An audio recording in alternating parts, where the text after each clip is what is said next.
Hi and welcome to another episode of the Silver Screen Show.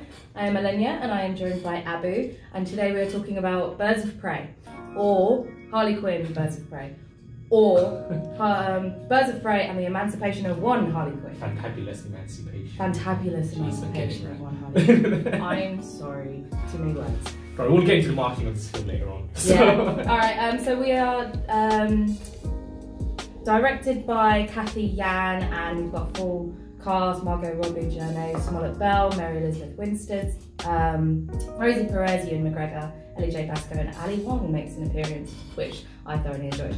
So the story is everyone's after Harley after she and the Joker break up, which gives everyone kind of open season on Harley Quinn. She's got a target on her back. Everyone's after her, including crime boss Black Mask, played by Ewan McGregor, his right-hand man Victor Zsasz, and every other thug in Gotham. But Harley soon levels the playing field with unexpected allies, the three deadly women, Huntress, Black Canary, and Renee Montoya. His power is just being a cop. Just being a really, really pissed off female cop who gets stepped over for all of her promotions and stuff. So I'm going to throw it over to Abu for some positives. Oh God, positives. Okay, I think it's a very divisive film. I think there's good things and there's really awful things. So what I loved about the film, Harley Quinn, she's great. Any season of her doing her stuff, it's done really well. It's shot really well.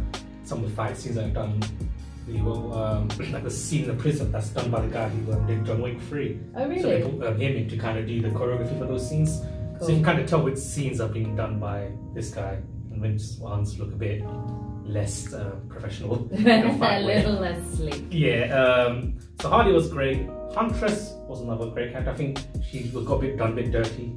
She didn't have enough in the story to do, considering her backstory was amazing. Her backstory was fantastic, but then she spent like a couple of minutes just standing in front of the mirror going, I'm this so whatever. But as a character, I think she was great. She was great, yeah. And I actually really like her. And Ewan McGregor was hilarious. Such a random casting. Really camping it up for this role. Like he's just gone to like 150%, but he was having fun, and he also can pull the sinisterness as well. Like as soon as he put the mask on, that was it. He turned really sinister. Well, even when he's in the club, he's threatening that random lady, and the scene just turns. He's just like, do it, and everyone's like.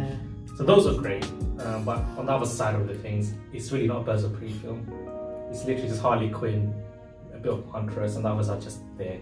Yeah. And I think calling it Birds of Prey, leading off with that, kind of sets off the wrong idea of the film. Yeah, kind of initially I didn't like the kind of erratic nature of the storytelling, but because it jumps around a lot. You're trying to get through the story. She's like, oh, but I should introduce this person. Oh, I should introduce that person. But that is Harley Quinn telling a story. So it makes sense that she's a bit all over the place. Yeah, she's all over the place. And I completely agree. There are some really good backstories to the characters. I enjoy Black Mask immensely, but I love Ewan McGregor anyway. Mary Elizabeth Winstead, just a little bit. I liked her as Huntress. I like her as an actress anyway.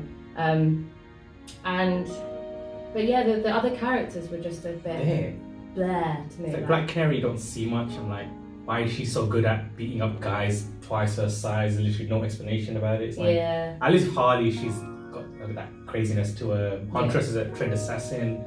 But the rest of them are like, well, this really isn't your business to be in this. Montoya just sort of rocks up with a handgun and... Yo, Montoya's a beast. She got drop kicked out a window, right? And a few minutes later, she comes out the same window like, hey, what are you there for? I'm like 50. And just crashes her bike. She's fine afterwards.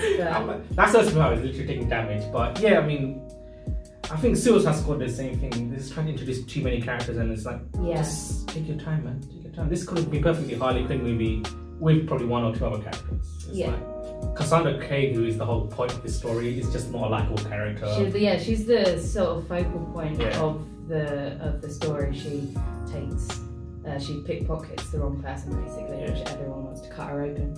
And you know what? If they did, I wouldn't care. She doesn't want to develop at all throughout the film. Like you said before, she's a dick at the beginning, she's a dick throughout, and she is a dick at the end as well. Even when they're trying to help her out and save her life, she's still just like ungrateful. I'm like, And she runs around like a headless chicken, and they're like all trying to fight. Like He's like, stay over here in the corner. You're a you'll kid. be safe. No, you're gonna run straight through the line of fire.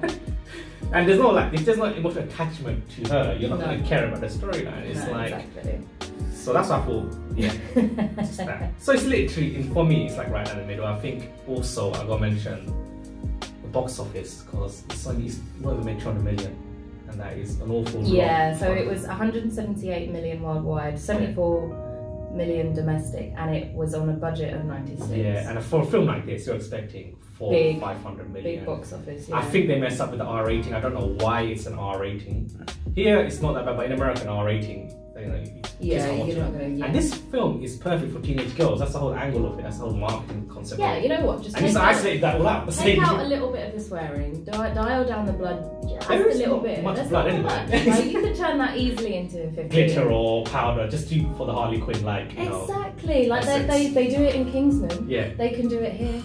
So I think they just marked it, and the name was confusing. No one knew what it was about. Is it Harley Quinn movie? What's Birds of Prey? So. Well, also we read something earlier that said they blamed it on coronavirus. Oh, they blamed it. They blamed it on Sonic. I'm like, Sonic's a totally different demographic. No. Don't point the blame at anyone. Yeah. So yeah, it was just a whole. It was just a bit meh. Yeah. I found it was kind of like there was no build up of tension or anything like that. It was just very level all the way through. There wasn't anything exciting. The ending. When it was kind of exciting, it's fun. disappointing. Like when it's exciting, it is exciting, but it doesn't. It's not throughout the film. It's just the Harley spots. Yeah, and the like fight scenes and the violence in it is just a little bit funny. It's not it's not shocking. It's no John Wick.